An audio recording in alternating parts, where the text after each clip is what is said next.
जय हिंद। आइए हम लोग साइंस क्वेश्चंस के यहाँ पे ज़्यादा से ज़्यादा रिकॉल करेंगे कम समय में। तो चलिए क्वेश्चन के ऊपर आते हैं कि जो शुद्धतम जो सोना होता है मतलब वह उसकी शुद्धता कितनी कैरेट होती है, तो 24 कैरेट होती है। और याद रखना होगा, एक आता है कि 18 कैरेट में कितनी परसेंट शुद्धता होती है, तो याद रखना होगा उसमें 75% की क्या होती है, शुद्धता होती है। अब बात यहाँ पे शुद्धता की है तो सोना सबसे मतलब ऐसी कम सबसे मतलब इसको उत्कृष्ट धातु के रूप में जाना जाता है, यानी कि यह एक निष्क्रिय कोई तरह से रिएक्शन नहीं करता है, प्रकृति में मुक्त अवस्था में यह सब पाया जाता है सोना। और ये चीज़ याद रखना होगा, सोना से आभूषण हम शुद्ध जो सोना है 24 कैरेट, इससे हम आभूषण नहीं बना सकते। इसमें थोड़ी सी अशुद्धियाँ मिला दी जाती है ताकि उसमें कठोरता आ सके और उसे सांचे में ढाल करके उसको आभूषण यानी कि जेवरात वगैरह बनाया जा सके, इसलिए। और एक और आप इसको याद रखना होगा, एक रोल्ड गोल्ड आता है नाम से, यानी कि जिसको हम लोग रोल्ड गोल्ड कहते हैं, यानी कि कॉपर उसमें एल्युमिनियम जो मिला दी जाती है, तो इसे रोल्ड गोल्ड कहा जाता है, या फिर इसको झूठा सोना के नाम से जाना जाता है। एक और है जिन्हें आयरन पाइराइट्स को बेवकूफ़ों का सोना कहा जाता है, तो बेवकूफ़ों का आयरन पाइराइट्स, यानी कि उसका फार्मूला होता है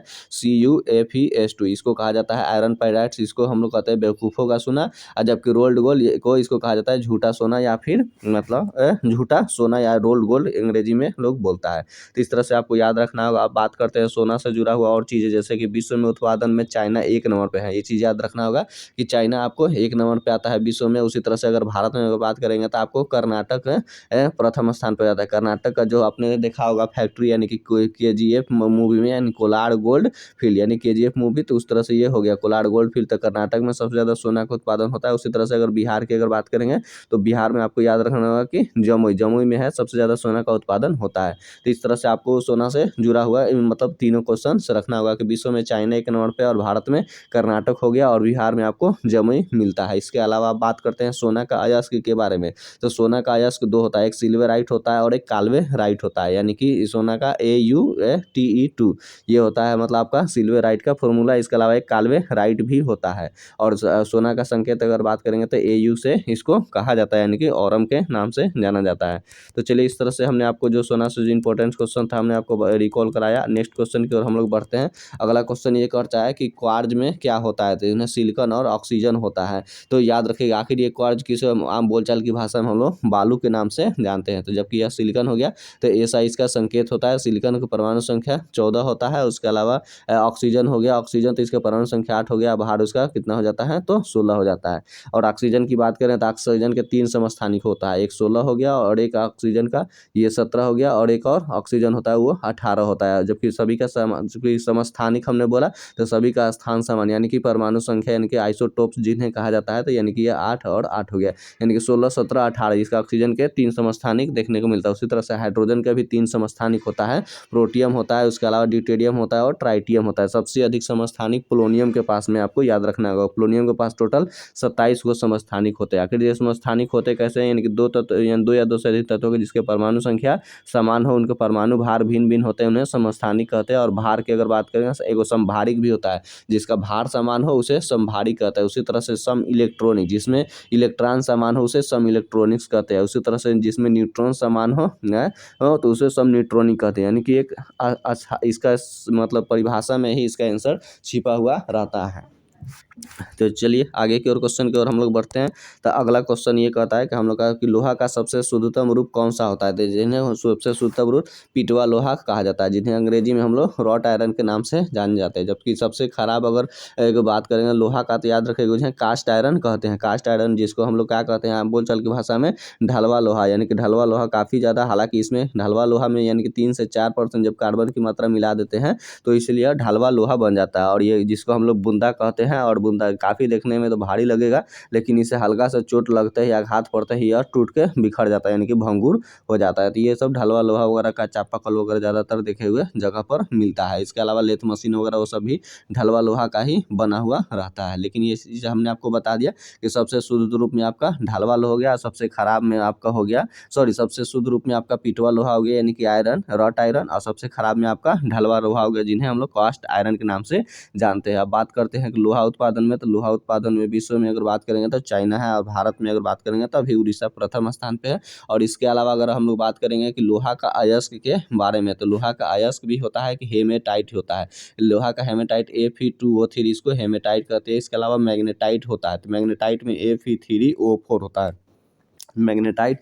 उसके अलावा सीडेराइट भी होता है, FeCO3 इसको सीडेराइट कहते हैं। और उसके बाद में आयरन चाल्को पायराइट्स भी कहा जाता है, यानी कि CuFeS2।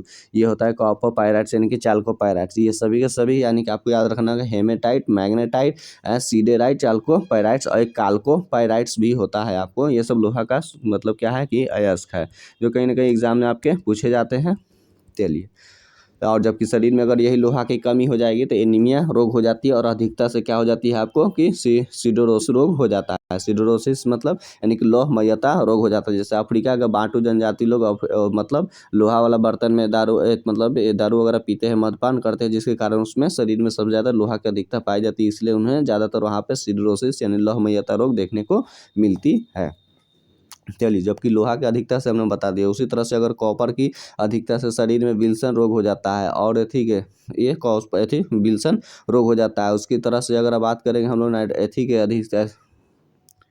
नाइट्रेट की अधिकता से, याद रखना होगा कि आपको नाइट्रेट की अधिकता से क्या होता है कि ब्लू बेबी सिंड्रोम हो जाता है। उसी तरह से पारा पीने से क्या कौन सा रोग हो जाता है, तो मीना माता रोग होता है। तो ये सब क्वेश्चन आपको कहेंगे याद रखना होगा।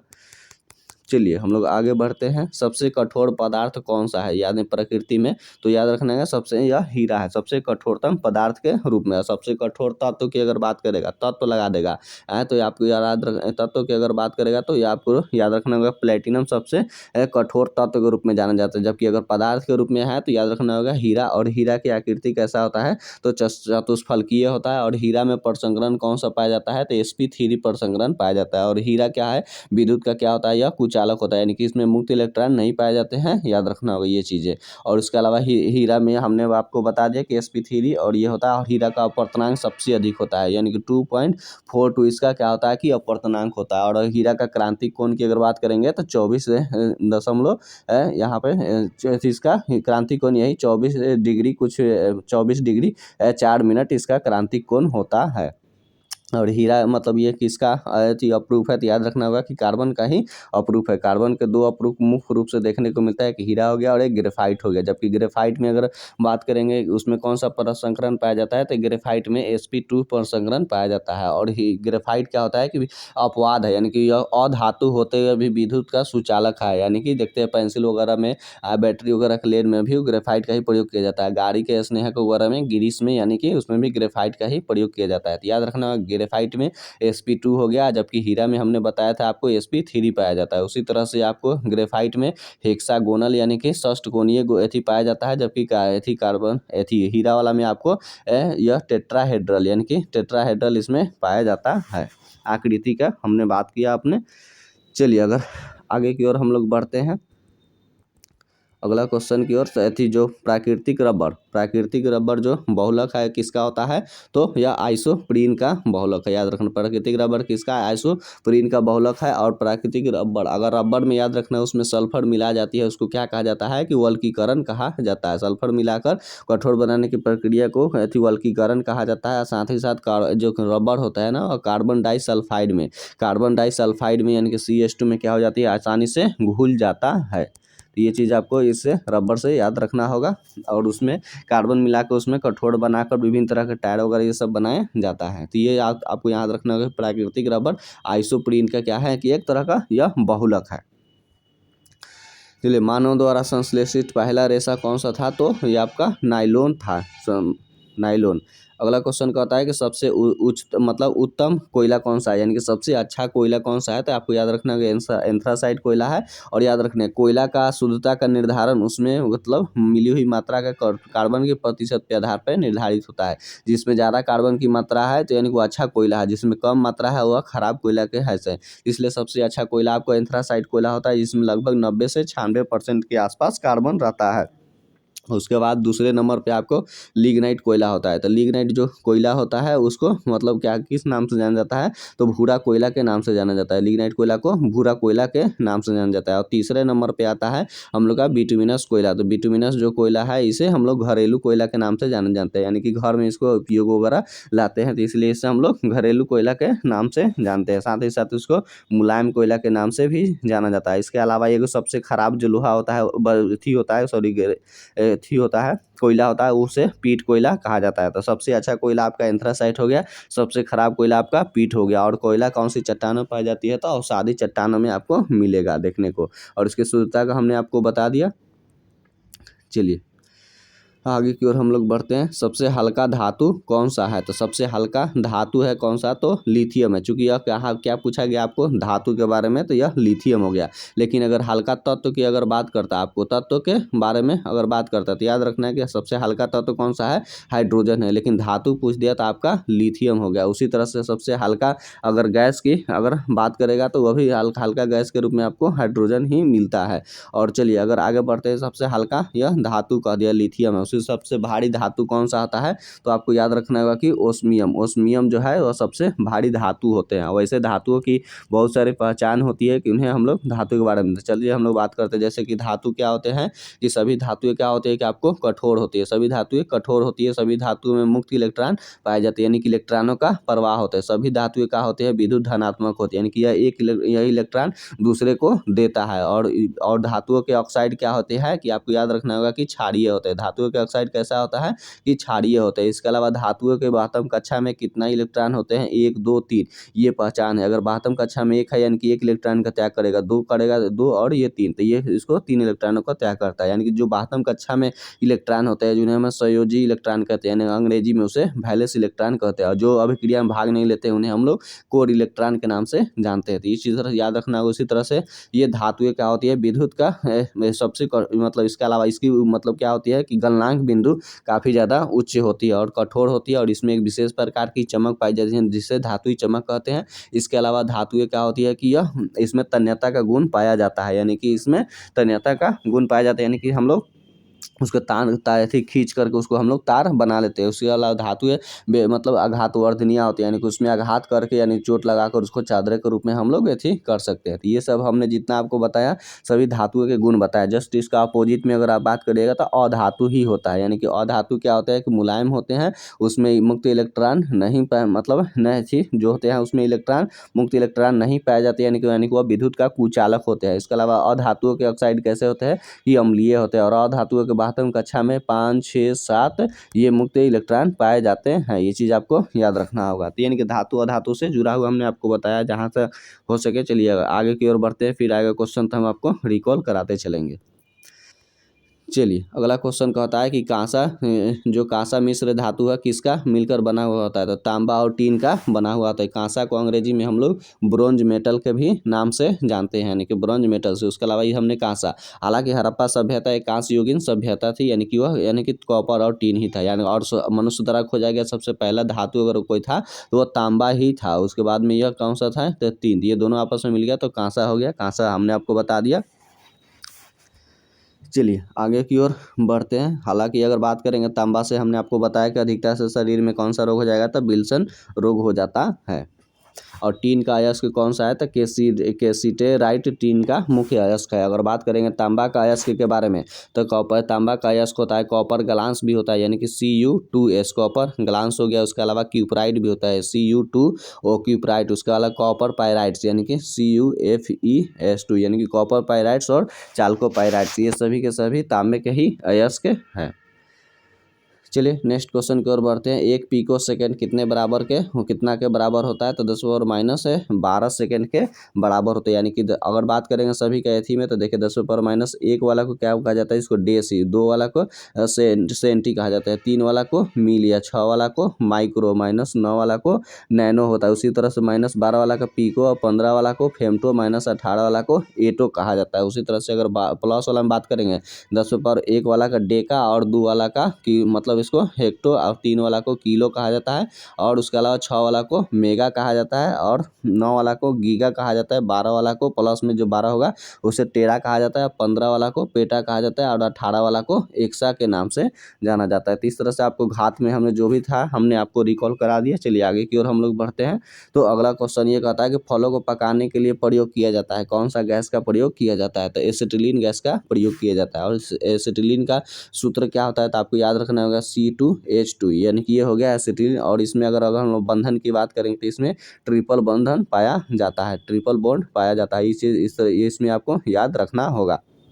ये रहा ट्रिपल बॉन्डन। अगर इसमें बंधन की अगर बात करेंगे तो इसमें तो और यह किसका समूह का ग्रुप है, तो यह एल्काइन ग्रुप का समूह है, यानी कि एल्काइन ग्रुप। एल्काइन का मतलब सूत्र होता है CnH2n-2, यानी कि जो हाइड्रोजन की संख्या और कार्बन की संख्या से दो दुगुना से अधिक से दो कम होता है। ये चीज़ आपको याद रखना होगा। और हमने चूँकि हमने एसिटिलीन बोता, हमने इसको एथिलीन एसिटिलीन कह लीजिए या फिर इसको एथाइन के भी नाम से जाना जाता है। और इस तरह से इसमें अगर आप बात करेंगे बंधन के बारे में तो सिग्मा एक बॉन्ड पाया जाता है और दो इसमें कितना मतलब दो को क्या पाया जाता है कि पाई बॉन्ड पाया जाता है। तो एक सिग्मा और दो पाई बॉन्ड पाया जाता है। और परसंकरण की अगर बात करेंगे तो इसमें sp परसंकरण देखने को मिलता है। चलिए और आगे की ओर हम लोग बढ़ते हैं। और हालांकि यह मतलब आपको एसिटिलीन हो गया तो यह मतलब कृत्रिम रूप से पकाने के लिए, यानी कि कहीं ना कहीं वो कार्बाइड बोलते हैं। हालांकि अगर पौधा पेड़ पर ही पक जाता है वह एथिलीन गैस के कारण पकते हैं, यानी कि C2H4 के कारण यह पक जाता है। और प्रकृति में पाए जाने वाला एकमात्र यही हार्मोन्स है जो कि आपको पौधा में पाया जाता है, जो कि एथिलीन कहते हैं, जो पौधा के ऊपर ही फल को पका देता है। जबकि यही अगर ज़मीन पर लाकर तोड़ते हैं तो उसको एसिटिलीन गैस का हम लोग प्रयोग करते हैं। और इस तरह से हमने आपको बता दिया कि एल्काइन ग्रुप का समूह है। इस तरह से अगर ग्रुप की बात करेंगे तो तीन तरह से होता है हाइड्रोकार्बन, मतलब में एक हो गया एल्केन हो गया। तो एल्केन वाला में उसका फार्मूला होता है कि CnH2n+2 हो जाएगा, ये एल्केन का हो जाता है। उसी तरह से एल्कीन यानी कि CnH2n, ये एल्कीन हो गया। उसके अलावा CnH2n-2 ये हो गया आपका एल्काइन। और इसी ग्रुप का कौन सा है आपका एसिटिलीन है। इस तरह से आपको याद रखना होगा। चलिए आगे की ओर बढ़ते हैं। अगला क्वेश्चन कहता है कि लोहा को स्टील में बदलने के लिए क्या मिलाया जाता है, तो उसमें मिलाया जाता है निकेल धातु मिलाया जाता है। और इस तरह से बात करें सिर्फ स्टील का, तो स्टील की यानी कि उसमें लोहा हो गया, ये आपका क्या हो गया कि लोहा में थोड़ी सी मात्रा में कार्बन मिला देते हैं तो वह हो जाता है स्टील। और उसमें कार्बन मिलाने के साथ साथ इसमें अगर आप मिला दिए निकेल तो इस क्या हो गया कि आपका स्टेनलेस स्टील हो गया, यानी कि लोहा हो गया। इसके अलावा थोड़ी सी इसमें मात्रा में क्रोमियम मिला जाती है तो लोहा क्रोमियम निकेल, इसको और प्लस कार्बन, इसको ही स्टेनलेस स्टील के नाम से जाना जाता है। काफ़ी ज़्यादा इस तरह से ये कठोर हो जाता है और मजबूत और जल्दी जंग वगैरह नहीं लगता है। जबकि इस्पात के उत्पादन में अगर बात करेंगे तो चाइना 1 नंबर पे है और भारत की अगर बात करेंगे तो भारत का इसका विश्व में स्थान दूसरा आता है। चलिए आगे की ओर हम लोग बढ़ते हैं। जबकि निकेल आया तो निकेल का याद रखिएगा, इसका अयस्क कौन सा होता है तो मिले राइट होता है। इसका अयस्क कौन सा होता है तो मिले राइट होता है। और हमने आपको लोहा का वगैरह का ये सब हमने आपको बता ही दिया था अयस्क वगैरह का। चलिए अगला क्वेश्चन की ओर हम लोग बढ़ते हैं। तो नेक्स्ट क्वेश्चन है कि विटामिन की खोज किसने किया हुआ था, तो फंक ने किया हुआ था। कब किया था तो 1911 ईस्वी में इसने किया हुआ था। इसके अलावा मतलब विटामिन की अगर बात करेंगे तो ए और बी वाला को मैकुलन ने किया हुआ था और सी को होलकट किया हुआ था और डी वाला को हॉपकिंस ने किया हुआ था। इस तरह से आपको याद रखना, सिर्फ विटामिन शब्द का प्रयोग फंक ने किया और ए और बी वाला को मैकुलन, सी का होलकट और डी वाला को हॉपकिंस ने किया हुआ था। अब बात करते हैं यहाँ पे विटामिन की वजह से, तो याद रखना है कि विटामिन जो होते हैं बी और सी क्या होते हैं, ये जल में घुलनशील होती है, यानी कि ये जो शरीर में हमारे आते हैं तो बाहर के रूप में मतलब मूत्र के द्वारा पसीना के द्वारा ये क्या हो जाते हैं कि बाहर आ जाते हैं। तो याद रखना होगा बी और सी चूंकि जल से साथ घुलनशील है इसलिए बाहर आ जाते हैं। बाकी जो आपका एडेक हो गया ए डी ई और के, ये आपके विटामिन हो गए क्या होते हैं कि आपको वसा में घुलनशील होती है, यानी कि ये शरीर में कहीं ना कहीं आप हमारे रह जाते हैं जो आवश्यकता पड़ने पर यह होता है। विटामिन ए हमारा लीवर में जाके संचित हो जाता है और ये डी हमारा क्या होता है कि चेहरा पे एथी से बनता है। जबकि ई वाला जो होता है मतलब बांझपन वगैरह ये सब चीज़ के लिए सबसे ज़्यादा जरूरी होती है। और के का क्या हो जाएगा कि अगर कमी हो जाएगा तो रक्त का थक्का जल्दी नहीं बनेगा, यानी कहीं ना कहीं हमें विटामिन के भी ज़्यादा मात्रा में थोड़ा सा उपस्थित होना चाहिए। अब बात करते हैं यहाँ पर विटामिन के नाम वगैरह में, तो ए वाला का विटामिन को रेटिनॉल के नाम से जाना जाता है, बी वाला को थायमिन्स के नाम से जानते हैं, सी वाला को मतलब एस्कॉर्बिक एसिड और डी को कैल्सीफिरोल के नाम से जानते हैं, ई वाला को टोकोफिरोल और के वाला को फिलोकिनोन या इसको फिलोकिनोन या फिर नेप्थोकिनोन के भी नाम से हम लोग जानते हैं। अब बात करते हैं यहाँ पे अगर बी कम्प्लेक्स के बारे में जान लेते हैं, यानी कि बी कम्प्लेक्स यानी कि विटामिन उसमें बी में और कौन कौन से होते हैं, यानी कि आपका B1 जिससे हम लोग थायमिन कहते हैं, B2 वाला को राइबोफ्लोविन कहते हैं, B3 को नियासिन कहा जाता है और B5 को याद रखिएगा पेंटाथेनिक एसिड कहा जाता है। उसी तरह से B7 वाला के बायोटीन कहते हैं या फिर उसको H भी कहा जाता है, B7 को बायोटीन या फिर H भी कहा जाता है। उसके अलावा 12 को साइनोकोबालामिन के नाम से जाना जाता है, साइनोकोबालामिन को नाम से जानते हैं। चलिए, तो इस तरह से हमने विटामिन्स के जो भी इससे जुड़े हुए क्वेश्चन से हमने आपको यहाँ पे रिकॉल करा दिया। अगले क्वेश्चन की ओर हम लोग बढ़ते हैं। तो बच्चों का मानसिक और क्या है, बच्चों का मानसिक और शारीरिक विकास अवरुद्ध हो जाते हैं, यानी कि रुक जाते हैं, किस हार्मोन्स की कमी के कारण? तो थायरोक्सिन हार्मोन्स की कमी के कारण। और ये थायरोक्सिन हार्मोन्स कहाँ से निकलती है? तो जो गर्दन होती है, गर्दन के यहाँ पे पास वाला में थायराइड ग्रंथि होता है, तो वहीं से ये निकलता है थायरोक्सिन हार्मोन, यानी थायराइड ग्रंथि से निकलते हैं थायरोक्सिन हार्मोन, जिसके कारण मानसिक विकास नहीं हो पाता, यानी कि बच्चा तेज, और शरीर का विकास यानी कि रुक जाता है। और ये चीज़ आपको बता देते हैं कि हमने ये जो ग्रंथि बताया, थायराइड ग्रंथि, जो कि अंतःस्रावी ग्रंथि है और सबसे बड़ा मतलब अंतःस्रावी ग्रंथि है। और अंतःस्रावी ग्रंथि का मतलब क्या है कि हमने बोला, यानी कि अंतःस्रावी ग्रंथि का पहचान यही है कि उसमें क्या हो जाए कि नली नहीं पाया जाता है। जब नली नहीं पाया जाता है तो उसका संपर्क किससे के साथ रहता है? तो ब्लड के साथ आपका संपर्क रहता है, और उसमें हार्मोन्स का स्रावन होते हैं, हार्मोन्स का स्राव होगा, इसीलिए उसको अंतःस्रावी ग्रंथि कहते हैं। और अब आप जानते होंगे, चूंकि लीवर क्या है, तो लीवर याद रखिएगा वो बाह्य स्रावी ग्रंथि है, यानी कि बाह्य स्रावी ग्रंथि की पहचान है, उसमें नली पाई जाएगी और साथ ही साथ उसमें इंजाइम का स्रावन होगा, हार्मोन्स का नहीं बल्कि इंजाइम का आपका स्रवण होते हैं। तो इसलिए आपको लीवर याद रखना होगा, बाह्य स्रावी ग्रंथि है, जबकि अंतःस्रावी ग्रंथि के रूप में आपको थायराइड याद रखना होगा, वो है। उसके अलावा सबसे छोटी सी अगर कोई ग्रंथि कौन सी है, तो याद रखना होगा कि पीनियल ग्रंथि या फिर पिट्यूटरी ग्रंथि, पीनियल ग्रंथि के नाम से, पीनियल ग्रंथि को 0.1 ग्राम उसका वो याद रखना होगा कि वजन होता है पीनियल ग्रंथि, जिसमें से मेलाटोनिन हार्मोन निकलता है, जो कि हमारे नींद के लिए उत्तरदायी होता है। हालांकि यह पीनियल ग्रंथि नहीं पूछता है, बहुत छोटा होने के बावजूद, लेकिन 1.8 ग्राम का है, जो कि इससे थोड़ा सा बड़ा आता है, जिसमें हम लोग पिट्यूटरी ग्रंथि या फिर मास्टर ग्रंथि कहते हैं। तो उसका बार बार परंपरागत यह पूछता आया है, तो इसलिए याद रखना होगा कि अगर पिट्यूटरी ग्रंथि मिल गया तो वो, और नहीं तो पीनियल ग्रंथि आपका रहा तो वो लगाना होगा, क्योंकि पीनियल ग्रंथि का वजन 0.1 ग्राम होता है। और उसी से मेलाटोनिन निकलता है, जो हमने आपको बता दिया कि नींद वगैरह के लिए काफ़ी अच्छा हुआ अथी होता है। और याद रखना होगा कि जब आंखों के सामने जब अंधेरा वगैरह रहता है तो उस समय मेलाटोनिन हार्मोन ज़्यादा निकलता है, इसीलिए मतलब सोते समय लाइट बुझा के हमें सोना चाहिए। और बच्चों में सबसे ज़्यादा मेलाटोनिन हार्मोन निकलता है।